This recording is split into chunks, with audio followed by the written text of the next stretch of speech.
நமசிவாய வாழ்க, நாதன் தாழ் வாழ்க, இமைப்பொழுதும் என்னெஞ்சில் நீங்காதான் தாழ் வாழ்க. ஓம் நமசிவாய, ஓம் நமசிவாய, ஓம் நமசிவாய. குரு வாழ்க, குருவே துணை. அனைவருக்கும் வணக்கம். நான் உங்கள் டாக்டர் சங்கீதா ராம்குமார்.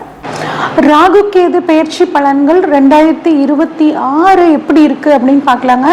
முதல்ல இது நாள் வரைக்கும் கடந்த 1.5 வருஷமாக கும்பத்தில் இருந்த ராகு பின்னோக்கி, எப்பயுமே ராகு கேதுக்கள் பாருங்கள் பின்னோக்கி நகரக்கூடிய கிரகம். அதனால் ராகு கும்பத்திலேருந்து ரிவர்ஸில் மகர ராசிக்கு வர்றார். இங்கே ஒரு 1.5 வருஷம் இருக்க போகிறார். அதே மாதிரி கேது கடந்த 1.5 வருஷமாக சிம்ம ராசியில் இருந்தால் இப்போ கொஞ்சம் ரிவர்ஸ் ஆகி கடக ராசிக்கு வர்றாரு. கடகத்தில் ஏற்கனவே குரு பகவான் இருக்கார். ஓகே, இந்த பயிற்சி ராகு கேது பயிற்சி என்ன தேதியில் நடக்குது அப்படின்னு சொல்லி பார்க்கலாம். இதில் வாக்கியப்படியும் திருக்கணிதப்படியும் தேதிகள் இந்த வருஷம் எப்பயும் போல ஒரு வித்தியாசமாக வருது. ஓகே, முதல்ல திருக்கணிதப்படி கார்த்திகை மாதம் 19ஆம் தேதி, அதாவது 5/12/2026 அன்னைக்கு ராகுகேது பயிற்சி நடக்குதுங்க. இது எது வரைக்கும் ராகுகேது பயிற்சியானது இருக்குது, அந்த ராசிலேயே இருக்குது அப்படின்னு பார்த்தோம்னா 23/6/2028 வரைக்கும். ஓகே, வாக்கியப்படி எப்போ அப்படின்னு பார்த்தோம்னாங்க ஐப்பசி மாதம் 27ஆம் தேதி, அதாவது 13/11/2026 வெள்ளிக்கிழமை இந்த ராகுகேது பயிற்சி வாக்கியப்படி நடக்குது. ஓகே, இதில் மிகச்சிறப்பான ஒரு விஷயம் பார்த்தோம்னா இந்த ராகு கேது பயிற்சியில் இருக்குது. குறிப்பாக கேது நீர்ராசியான கடகத்தில் ஏற்கனவே உச்சம் பெற்ற குருவோடு இணைய போகிறார். அதாவது குரு கேது சேர்க்கை. இந்த குரு கேது சேர்க்கை நிறைய ராசிகளுக்கு அற்புதமான பலனை தரப்போகுதுங்க. ஞானக்காரகன் கேது, அவர் தனக்காரகன் குருவோடு இணையிறது ஒரு கோடீஸ்வர யோகத்தையும் ஞானம் அப்படிங்கிற ஒரு அதிசயமான விஷயங்களையும் 12 ராசிகளுக்கும் தரப்போறாங்க. ஒவ்வொரு ராசிக்கும் எப்படி இருக்கு அப்படிங்கிறத நம்ம வரிசையா பார்ப்போம். மேசராசிக்காரங்களுக்கு ராகு கேது பயிற்சி பலன்கள் எப்படி இருக்கு அப்படின்னு சொல்லி பார்ப்போங்க. உங்களை பொறுத்த வரைக்கும் இது நாள் வரைக்கும் உங்களுக்கு 11ஆம் இடத்துல இருந்த ராகு இப்போ 10ஆம் இடமான தொழில் ஸ்தானத்துக்கு வர்றாருங்க. அதே மாதிரி கேது 5ஆம் இடமான பூர்வ புண்ணிய ஸ்தானத்துல இருந்து இப்போ 4ஆம் இடமான சுகஸ்தானத்திற்கு வர்றார். உங்களுக்கு விரய சனி அப்படிங்கிற மாதிரி இப்போ சனி நடந்துட்டு இருக்கு. சனி உங்களுக்கு 12ல் இருக்காரு. குரு தான் 4ஆம் இடமான சுகஸ்தானத்தில் இருக்காருங்க. அப்ப இந்த கிரக நிலைகள் உங்களுக்கு என்ன மாதிரியான பலனை தரும்? குறிப்பா 10ல் இருக்க ராகு, 4ல் இருக்க கேது உங்களுக்கு என்ன மாதிரியான பலனை தருவார் அப்படின்னு பார்ப்போம். அதுல ஃபர்ஸ்ட் பாசிட்டிவ் என்ன நெகட்டிவ் என்ன, முதல்ல ராகுவை வச்சுட்டு அது ராகுவால உங்களுக்கு என்ன பாசிட்டிவ் நடக்க போகுது, ராகுவால என்ன நெகட்டிவ் உங்களுக்கு நடக்க போகுது அப்படிங்கிறத நம்ம பார்ப்போங்க. 10ல் ராகுங்க, தொழிலில் கட்டாயம் ஒரு மாற்றம் அப்படிங்கிறது இப்போ உங்களுக்கு இருக்க போகுதுங்க. புதிய பொறுப்புகள் உங்களுக்கு வரப்போகுது. தொழிலில் நீங்கள் வெளிநாட்டில் போய் வெளி ஊரில் வெளி மாநிலங்களில் நீங்கள் தொழில் அமைக்கக்கூடிய ஒரு அற்புதமான வாய்ப்பு உங்களுக்கு ராகுவால் கிடைக்க போகுது. அது ஒரு பாசிட்டிவ். அதே மாதிரி உத்தியோகத்தில் இருக்கிறவங்களுக்கு ஒரு புதிய பொறுப்பு ப்ளஸ் ஒரு மாற்றம் அப்படிங்கிற அமைப்பு உங்களுக்கு இருக்க போகுது. வெளிநாடு ஏற்றுமதி இறக்குமதி தொழிலில் இருக்கிறவங்களுக்கு ஒரு அற்புதமான காலகட்டமாக இது இருக்க போகுது. புதிய தொழில் தொடங்குறதுக்கு இப்போ அட்டகாசமான ஒரு தைரியம் தன்னம்பிக்கை உங்களுக்கு வரப்போகுதுங்க. இதை தாராளமாக பயன்படுத்திக்கலாம். கடின உழைப்பு, இவ்வளோ நாள் நீங்கள் பட்ட அந்த கடின உழைப்பிற்கு ஒரு அங்கீகாரம் அப்படிங்கிறது இப்போ உங்களுக்கு கிடைக்க போகுதுங்க. இதெல்லாம் உங்களுக்கு பாசிட்டிவ், ராகுவால் நடக்கக்கூடிய பாசிட்டிவ். சரி, ராகுவால் என்னென்ன மாதிரியான நெகட்டிவ் உங்களுக்கு வரப்போகுதுன்னாங்க, உங்களோட திறமைகள் பளிச்சிட போகுது. அதனால் உங்களுக்கு வேலை செய்கிற இடத்துல தொழில் செய்கிற இடத்துல போட்டி பொறாமை அப்படிங்கிற மாதிரியான விஷயங்கள் உங்களுக்கு நடக்குங்க. இந்த விஷயத்தில் நீங்கள் கொஞ்சம் கவனமாக இருக்கணும். அதே மாதிரி புதுசாக தொழில் தொடங்குறதுக்கான சூழ்நிலைகள் வரும் அப்படின்னு நம்ம சொல்லியிருந்தோம். ஆனால் ஒரு சிலர் உங்களைய மிஸ்கைட் பண்ணுறதுக்காக இந்த சமயத்தில் தேடி வருவாங்க தொழிலில். அப்போ யார் நல்லவங்க, யார் சொல்கிற பிளானை நம்ம தொழிலில் இம்ப்ளிமெண்ட் பண்ணால் நமக்கு நல்லாயிருக்கும் அப்படின்னு ஒரு தடவைக்கு 2 தடவை யோசிச்சுட்டு நீங்கள் புதுசாக ஒரு தொழிலில் இறங்கணும். ஏற்கனவே இருக்க தொழிலில் ஒரு புதுசாக ஒரு பார்ட்னர் வர்ற மாதிரி இருந்தாருன்னா அவரை பற்றியும் நல்லா விசாரிச்சுட்டு அந்த தொழிலில் நீங்கள் இறங்கணும். இதுல ஒரு விஷயத்தில் நீங்கள் ரொம்ப கவனமாக இருக்கணுங்க. அதே மாதிரி உத்தியோகத்தில் இருக்கிறவங்க உங்களோட ஹையர் அஃபீஷியல்கிட்ட ஆர்கியூமெண்ட் பண்ணாதீங்க. தேவையில்லாமல் ஆர்கியூமெண்ட் பண்ணும்போது அவங்களால உங்களுக்கு சில இடைஞ்சல்கள் வர்ற மாதிரியான ஒரு சூழல் இருக்குது. இந்த விஷயத்தில் கொஞ்சம் கவனமாக இருங்க. அதே மாதிரி ரூல்ஸ் அண்ட் ரெகுலேஷன்ஸை கம்பல்சரி சட்டப்படி நடந்துக்கணுங்க. தொழிலுக்காக சில நெளிவு சுழிவுகள்லாம் பண்ணி தேவையில்லாமல் மாட்டிக்க கூடாது. இந்த விஷயத்தில் ரொம்பவே கவனமாக இருக்கணும்.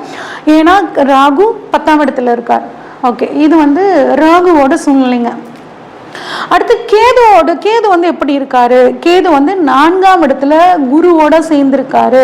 இப்ப சுகஸ்தானத்துல கேது இருக்கிறது கொஞ்சம் கெடுதல்னாலும் குருவோட சேர்ந்து இருக்கிறனால அவங்களுக்கு கட்டாயம் நிறைய பாசிட்டிவான விஷயங்கள் நடக்க போகுதுங்க. சரி, இப்ப கேதுனால என்ன பாசிட்டிவ் என்ன நெகட்டிவ் அப்படிங்கிறத நம்ம இப்ப பார்க்க போறோம்.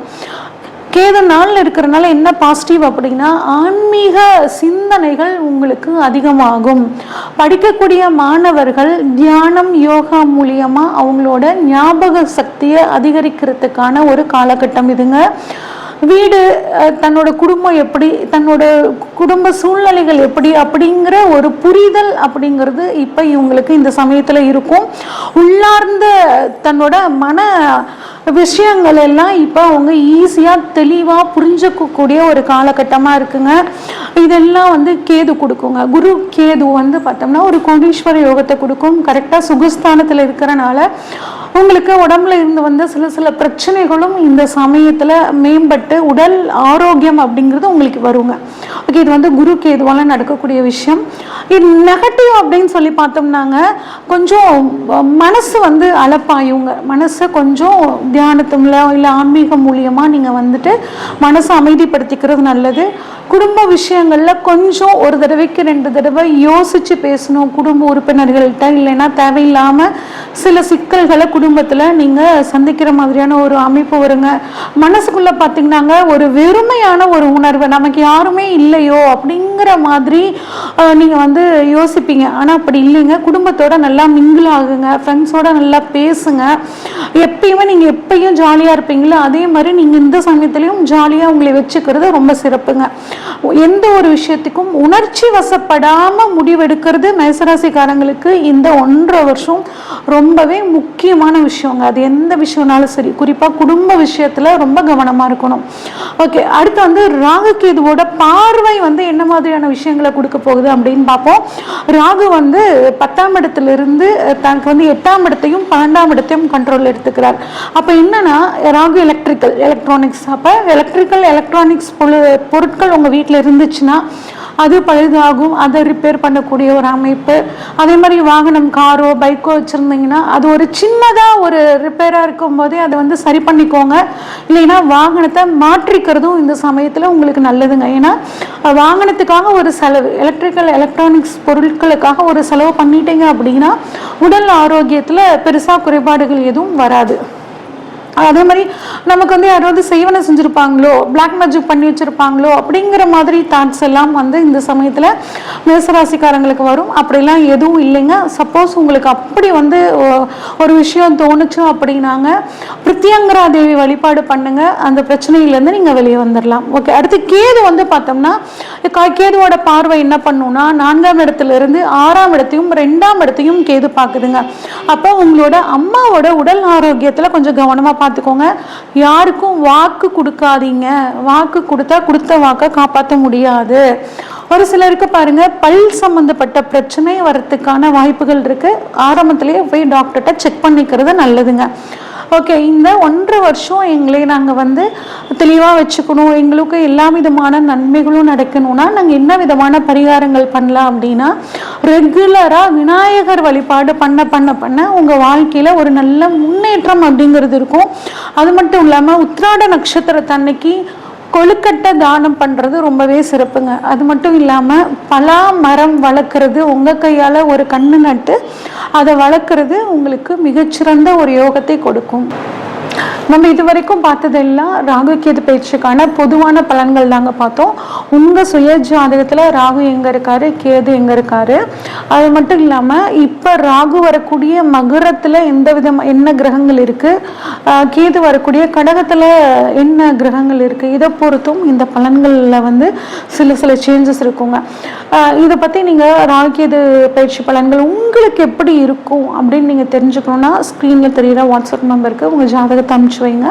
பார்த்துட்டு உங்களுக்கான ப்ரெடிக்ஷன்ஸை சொல்கிறேன். அது மட்டும் இல்லாமல் நம்மளோட அனுமன் அஸ்ட்ரோ அகாடமி சார்பாக ஆன்லைன் அஸ்ட்ராலஜி கிளாஸஸ் போயிட்டுருக்குங்க. விருப்பம் இருக்கிறவங்க நீங்கள் ஜாயின் பண்ணிக்கோங்க. நன்றி, வணக்கம். இந்த வீடியோ உங்களுக்கு பிடிச்சிருந்துச்சுன்னா லைக் பண்ணுங்கள், ஷேர் பண்ணுங்கள், கமெண்ட் பண்ணுங்கள். மறக்காமல் தெய்வீக தேடல் சேனலை சப்ஸ்கிரைப் பண்ணிடுங்க. பெல் ஐக்கானையும் கிளிக் பண்ணிடுங்க.